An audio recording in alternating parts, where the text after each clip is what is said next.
សូមអនុញ្ញាតគោរពជម្រាបសួរពុកម៉ែបងប្អូនទាំងអស់គ្នានៅក្នុងថ្ងៃនេះផងដែរអេបមានបានធ្វើត្រឡប់មកស្នាជាថ្មីជាមួយនឹងរឿងប្លែកៗនិងតក់ស្លុតរន្ធត់ដែលបានកើតឡើងនៅជុំវិញប្រទេសកម្ពុជារបស់យើងនេះនៅក្នុងថ្ងៃនេះផងដែរអេបមានសូមលើកយករឿងមួយដែលបានកើតឡើងនៅក្នុងខេត្តកំពង់ចាមហើយអេបមានសូមមិនបញ្ចេញនៅភូមិឃុំស្រុកនោះទេអេបមានសូមតែបញ្ចេញត្រឹមតែឈ្មោះនិងខេត្តតែប៉ុណ្ណោះរឿងនេះផងដែរអេបមានបានជួបផ្ទាល់តែម្ដងគឺនៅក្នុងថ្ងៃទី28ខែ10ហ្នឹងគឺមានអ៊ំស្រីចំណាស់ម្នាក់ដើរមកនិយាយជាមួយអេដមីនថា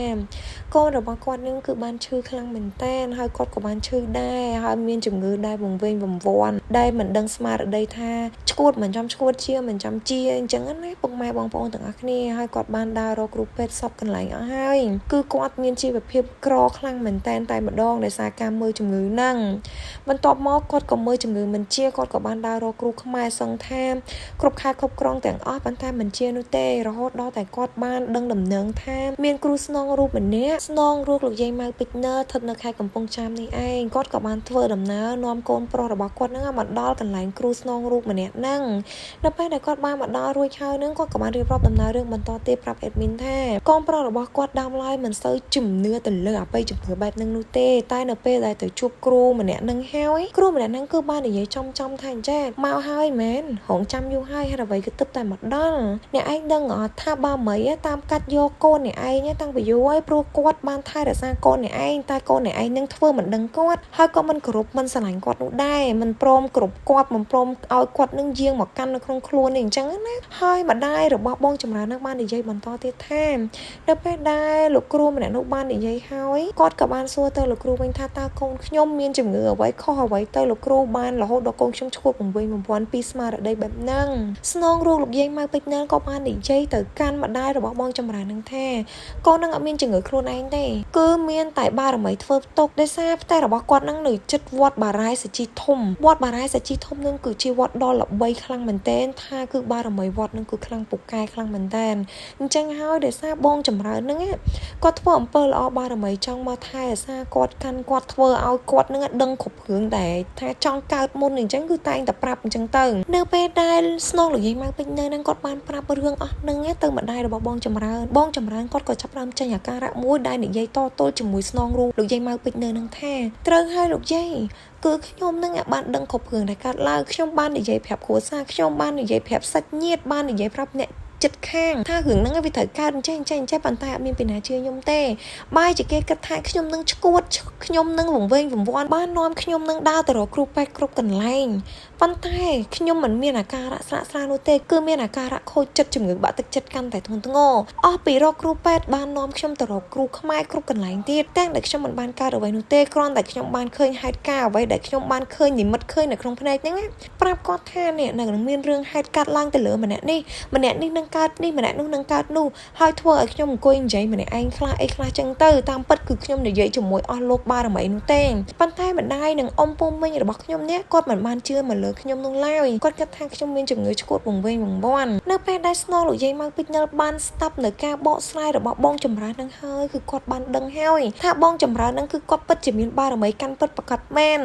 ស្នងលោកយាយម៉ៅពេជ្រណឺគាត់ក៏បាននិយាយទៅម្ដាយរបស់បងចម្រើននឹងបន្តទៀតថាតាមពិតអ្វីដែលវានិយាយចេញមកនឹងគឺជារឿងប៉ັດមិនមែនជារឿងប្រឌិតនោះទេប៉ុន្តែមកពីពួកឯងទាំងអស់គ្នាហ្នឹងមិនព្រមស្ដាប់ថាគ្នាឈួតប៉ុន្តែអញសូមប្រាប់អ្នកឯងទាំងអស់គ្នាធម្មតាគឺលោកយាយគឺគាត់មានសម្ដីគឺនិយាយគឺអសុរមែនទេគឺគាត់និយាយពាក្យអញងែងអញ្ចឹងណាពុកម៉ែបងប្អូនទាំងអស់គ្នាដល់ពេលនោះផងដែរម្ដាយបងចម្រើនបានបន្តទៀតថាលោកយាយបានប្រាប់គាត់ថាអាចចម្រើនហ្នឹងមានគ្រោះនៅក្នុងខែ11គឺគ្រោះនឹងឡានកិនស្លាប់តែម្ដងឪពុកម្ដាយរបស់គាត់ហ្នឹងគ្រាន់តែឮថាគ្រោះនឹងឡានកិនស្លាប់ហ្នឹងគឺភ័យបារម្ភខ្លាំងមែនតើអញ្ចឹងហើយគាត់ក៏បានសួរទៅលោកយាយថាតើលោកយាយខ្ញុំត្រូវធ្វើយ៉ាងម៉េចទៅកូនរបស់ខ្ញុំនឹងផុតគ្រោះស្នងលោកយាយម៉ៅពេជ្រណឺក៏បានបន្តទៅម្ដាយរបស់បងចម្រើននឹងវិញថាបើចង់ឲ្យកូននឹងផុតគ្រោះមកស្រោចទឹករយៈពេល7ថ្ងៃរួចហើយរៀបចំឡើងអាសនៈដើម្បីរៀបចំកន្លែងសក្ការៈបូជាឲ្យអស់លោកគាត់យាងមកគង់មុននឹងខែ11ហ្នឹងបើសិនមិនធ្វើមុនខែ11ហ្នឹងទេកូននឹងជួបរឿងធំ គឺមិនអាចគេចផុតពីការស្លាប់នោះទេលើកខុសក៏ស្លាប់មិនគោរពក៏ស្លាប់ដែរអញ្ចឹងហើយគឺធ្វើឲ្យម្ដាយរបស់បងចម្រើននឹងហើយនឹងបងចម្រើននឹងគឺគាត់មានការតក់ស្លុតខ្លាំងមែនតើហើយអាការៈរបស់បងចម្រើននឹងនៅពេលដែលគាត់បានមកស្រោចទឹករយៈពេល5ថ្ងៃហើយនឹងក៏អាការៈគាត់មកធម្មតាវិញហើយម្ដាយបងចម្រើនគាត់ក៏បានប្រាប់អេដមីនបន្តទៀតថាកុំថាឲ្យបងចម្រើននឹងជាសំបីតាគាត់ផ្ទាល់នឹងដែលដើរអត់រួចជំងឺគាត់អស់ជើងមួយជំហាននឹងក៏បានជាពីជំងឺនឹងដែរព្រោះស្នងលោកយាយម៉ៅពេជ្រនៅនឹងគាត់ក៏បានឲ្យម្ដាយរបស់បងចម្រើននឹងអត់ធូបបួងសួងទៅដល់កាន់ទួសបរមីដែលបានកាន់កូនគាត់ចឹងណាជួយឲ្យកូនគាត់ជាឲ្យទៅគាត់នឹងព្រមជឿចាក់ឲ្យរៀបចំកន្លែងទីសក្ការៈបូជានឹងថ្វាយអស់លោកនៅពេលដែលគាត់បែបបន់ហើយនៅពេលដែលកូនគាត់ជានឹងគាត់ជាហើយគាត់ក៏បានអញ្ជើញស្នងលោកយាយម៉ៅពេជ្រនឹងធ្វើដំណើរទៅផ្ទះគាត់ដើម្បីរៀបចំកន្លែងទីសក្ការៈបូជាថ្វាយអស់លោកនឹងឯងហើយលោកយាយគាត់ក៏បានទទួលសំណើដើម្បីសង្គ្រោះសត្វលោកម្ដាយរបស់បងចម្រើនគាត់ក៏បានប្រាប់អេដមីនបន្តទៀតថានៅពេលដែលគាត់បានទៅនិមន្តស្នងលោកយាយម៉ៅពេជ្រនឹងទៅរៀបចំទីសក្ការៈបូជាឲ្យកូនគាត់ហ្នឹងលោកយាយក៏គាត់បានដេញខែចាំដេញពេលវេលាអីអញ្ចឹងទៅដើម្បីទៅរៀបកន្លែងសក្ការៈបូជានឹងថ្វាយអស់លោកថ្ងៃណាដែលអស់លោកនឹងទទួលទៅហើយងាកក្រោយឲ្យពរជ័យដល់ក្រុមគ្រួសាររបស់បងចម្រើនហ្នឹងឲ្យសុខរហូតទៅជប់ឲ្យឈឺជប់ឲ្យឈួតលីលាអីចឹងទៀតទៅណានៅពេលដែលគាត់ដេញថ្ងៃហើយគាត់ក៏បានប្រាប់ទៅម្ដាយរបស់បងចម្រើននឹងថាយើងយកថ្ងៃទី18ខែ11ហ្នឹងទៅនៅពេលនោះផងដែរលោកយាយនៅក្នុងដល់ថ្ងៃកំណត់ហ្នឹងគាត់ក៏បានមុនទៅរៀបចំគ្រឿងសក្ការៈបូជាដើម្បីថ្វាយអស់លោកហ្នឹងនៅពេលដែលគាត់រៀបចំអីហើយហ្នឹងបងចម្រើនគាត់មានអារម្មណ៍ថាគាត់សប្បាយចិត្តមែនទែនគាត់បានសួរពេលលោកយាយថាត្រូវធ្វើយ៉ាងម៉េចខ្លះខ្លះគោរពបែបណាខ្លះសុំគេនៅនឹងមកគឺគាត់មានអាការៈថាគាត់សប្បាយចិត្តហើយគាត់ក៏បានត្រឡប់ទៅធ្វើការងាររបស់គាត់ជាជាងម៉ៅការរបៀបថាធ្វើពីដានធ្វើអីចឹងតាមអេដមីនស្ដាប់ឮថាអ្នកភូមិនឹងម្ដាយរបស់គាត់នឹងនិយាយគឺគាត់ជាក្មេងល្អខ្លាំងមែនទែនប្រចាំភូមិនឹងគឺគាត់ល្អខ្លាំងណាស់ពុកម៉ែបងប្អូនទាំងអស់គ្នាបន្ទាប់មកមិនដឹងថាមានរឿងអីកើតឡើងប្រហែលជា10ថ្ងៃកន្លងមកក៏មានទូរស័ព្ទមួយនឹងបានខលមកសបកលោកជ័យម៉ៅពេជ្រនឹងថាក្មួយគាត់បានស្លាប់ហើយឡានបុកនៅឯអរិយខ្សាត់នៅមុខទីស្នាក់ការតួអំពិលហើយដល់ពេលនោះលោកយាយគាត់បានលឺហើយគាត់តក់ស្លុតខ្លាំងមែនតើគាត់ថាហេតុអ្វីបានស្លាប់ក្រែងលើកអាសនៈហើយគឺល្អណាស់រឿងល្អគាត់ធ្វើការងារជោគជ័យលុយដែលគេអត់ជពាក់នឹងក៏គេយកលុយមកសងដល់ផ្ទះអីអញ្ចឹងណាពុកម៉ែបងប្អូនហេតុអីនៅសុកបានឡានបុកស្លាប់ព្រោះគាត់បានកាត់កន្លែងនឹងកាត់គ្រូកន្លែងនឹងឲ្យហើយគឺគាត់មិនដែលផ្លត់ស្នេហ៍នោះទេប៉ុន្តែបងប្អូនរបស់ខាងបងចម្រើននឹងបានបញ្ជាក់ថាលោកយាយអើយខ្ញុំសុំទោសដោយសារពួកខ្ញុំក៏មិនដឹងរឿងដែរថាចម្រើននឹងលួចយកគ្រឿងសក្ការៈបូជានឹងទៅបោះចោលបាត់ទៅហើយដោយមិនមានអ្នកណាដឹងសោះក្រៅពីម្ដាយគាត់ហើយម្ដាយរបស់គាត់នឹងគឺបានលាក់ចិត្តឈឹងគឺមិនឲ្យពុកម៉ែបងប្អូនញាតិជិតខាងឬបងប្អូនបង្កើតនឹងដឹងសំបីតែម្នាក់នោះទេហើយលោកយាយក៏គាត់ថាចេះគឺអាណិតកម្មចម្រើននឹងខ្លាំងមែនតើហេតុអីនៅសុកបានយកអាសនៈនឹងទៅបោះចោលហេតុអីបានឡានសម្រាមនឹងកិនគាត់ស្លាប់នៅពេលដែលពុកម៉ែបងប្អូនរបស់គាត់នឹងមកអន្តងព្រលឹងគេហៅថាខាព្រលឹងណាខាព្រលឹងនៅកន្លែងលោកយាយម៉ៅពេជ្រនឹងពេលដែលខាព្រលឹងមកទៅដឹងថាព្រលឹងរបស់បងចម្រើននឹងបានចូលមកក្នុងខ្លួនគ្រូខាព្រលឹងនឹងគឺជាសម្លេងរបស់គាត់ផ្ទាល់ហ្មងគឺកាយវិការគាត់មុននឹងស្លាប់ដែលសាច់ញាតិអាចបានឃើញហ្នឹងណាគឺគាត់ជិះម៉ូតូហើយញីភ្នែកញីអីចឹងទៅហើយក៏ឡានហ្នឹងមកបុកគាត់តែម្ដងហើយស្លាប់របៀបប្រកាច់ប្រកិនគឺមើលទៅគឺអាក្រក់មើលមែនតើទទួលយកអត់បានហើយគាត់ក៏បាននិយាយថាគាត់ខុសហើយគាត់បានយកគ្រឿងអាសនៈហ្នឹងទៅបោះចោលម្ដាយរបស់គាត់ហ្នឹងក៏មិនដឹងដែរស្មានតែគាត់នឹងយកទៅប្រគេនលោកព្រោះគាត់ប្រាប់ថាយកទៅប្រគេនលោកតែគាត់ប្រាប់ថាអត់ទេគឺគាត់យកទៅបោះចោលនៅកណ្ដោសម្រាមនេះហើយជាហេតុការណ៍ដែលគាត់យកអស់លោកទូសបរមីហ្នឹងទៅបោះចោលនៅកណ្ដោសារ៉ាមអញ្ចឹងហើយឡានសម្រាមក៏កិនគាត់ស្លាប់ដូចគ្នាទូសបរមីទាំងអស់ហ្នឹងគេចង់ឲ្យបងចម្រើននឹងដឹងថា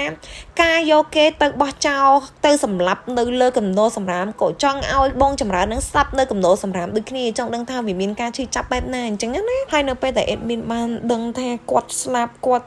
វេទនាហើយគាត់យំបោកខ្លួនគាត់ប្រាប់ម៉ែគាត់ថាលួយគាត់ទុកនៅនេះបានប៉ុណ្ណេះនីលកានៅនេះហើយសោកសៅខ្លាំងមែនតែនព្រោះម៉ែរបស់គាត់ហ្នឹងបានប្រាប់អេដមីនថាគាត់ជាក្មេងល្អនេះឪពុករបស់គាត់បានចាក់ចោលគាត់តាំងពីនៅទូចឪពុករបស់គាត់ហ្នឹងមានស្រីមានអីចឹងទៅចាក់ចោលម៉ែគាត់ចឹងទៅហើយគាត់អត់មានផ្ទះនៅទេគាត់នៅក្រោមដំបូលផ្ទះរបស់គេចឹងណានៅពេលដែលគាត់ឃើញម្ដាយគាត់ពិបាកនិងបងប្អូនគាត់ពិបាកគ្រប់គ្នាគាត់ព្យាយាមធ្វើការសំដងរហូតដល់ខ្លាចជាមេជាងដ៏ខ្លាំងក្លាមានសមត្ថភាពធ្វើផ្ទះឲ្យម្ដាយនិងបងប្អូនហ្នឹងជ្រកកោនបានរយៈពេល2ឆ្នាំផ្ទះធំស្អាតទៀតណាបងម៉ែបងប្អូនបានប្រហែលជាង2ឆ្នាំនឹងឯងអូយហើយគាត់ក៏បានទទួលមរណភាពនឹងហើយម្ដាយរបស់គាត់នឹងមិនដឹងថាយ៉ាងណាទេរសារទីពឹងធំបំផុតបកគោគ្រួសារគឺបងចំហហ្នឹងឯង ហើយពុកម៉ែបងប្អូនទាំងអស់គ្នាដឹងអត់ថាគឺគាត់នឹងខុសនឹងបាមីព្រោះស្នងលោកយាយម៉ៅពេជ្រនៅនឹងគាត់បានប្រាប់ឲ្យថាគាត់នឹងមានគ្រោះថ្នាក់ស្លាប់នឹងឡានបុកនៅក្នុងខែ11ហ្នឹងបើគាត់រៀបចំគ្រឿងសក្ការបូជាហ្នឹងក្នុងខែ11ឬក៏មុនខែ11ហ្នឹងគឺគាត់ផុតទេតែបើសិនជាគាត់មិនគោរពឬក៏រៀបខុសក៏គេអត់ទុកឲ្យគាត់រស់ដែរតែពេលដែលរៀបហើយសុកហើយគេយកលុយមកសងដល់ផ្ទះហើយការងារធ្វើមិនចេះចប់ជាទាំងម្ដាយទាំង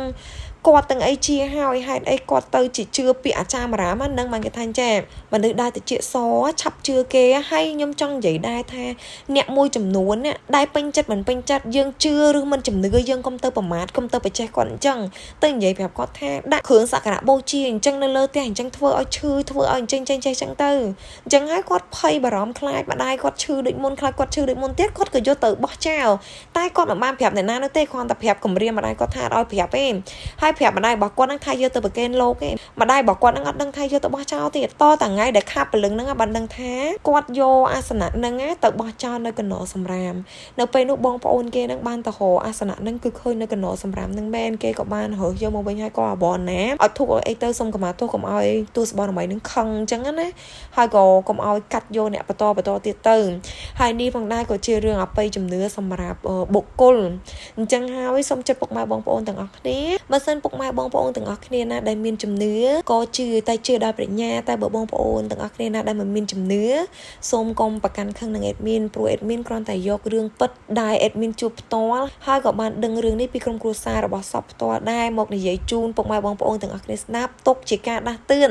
សម្រាប់ពុកម៉ែបងប្អូនណាដែលគាត់ដោយថាជឿលើអបិយជំនឿអញ្ចឹងណាដោយសារនេះវារឿងអបិយជំនឿហ្នឹងវាតាំងពីដូនតារបស់យើងមកហើយអញ្ចឹងហើយពុកម៉ែបងប្អូនទាំងអស់គ្នាគួរតែគិតថាអាគមសុំប្រយោជន៍ខ្លះទៅក៏វាជារឿងល្អដែរវាអត់មានខូចខាតអីនោះទេហើយរឿងនេះក៏បានបញ្ចប់តែត្រឹមនេះផងដែរបើសិនជាអេដមីននិយាយទៅខុសឆ្គងកន្លែងណាមួយក៏ដោយអេដមីនសំខាន់តែអភ័យទោសពីសំណាក់ពុកម៉ែបងប្អូនទាំងអស់គ្នាសូមជួយចុច like ចុច share ចុច subscribe ឲ្យ admin ម្នាក់មួយផងដើម្បីជាកម្លាំងចិត្ត admin ធ្វើវីដេអូបន្តទៀតជូនពុកម៉ែបងប្អូនទាំងអស់គ្នាស្ដាប់អរគុណសម្រាប់ពុកម៉ែបងប្អូនទាំងអស់គ្នាបាយបាយ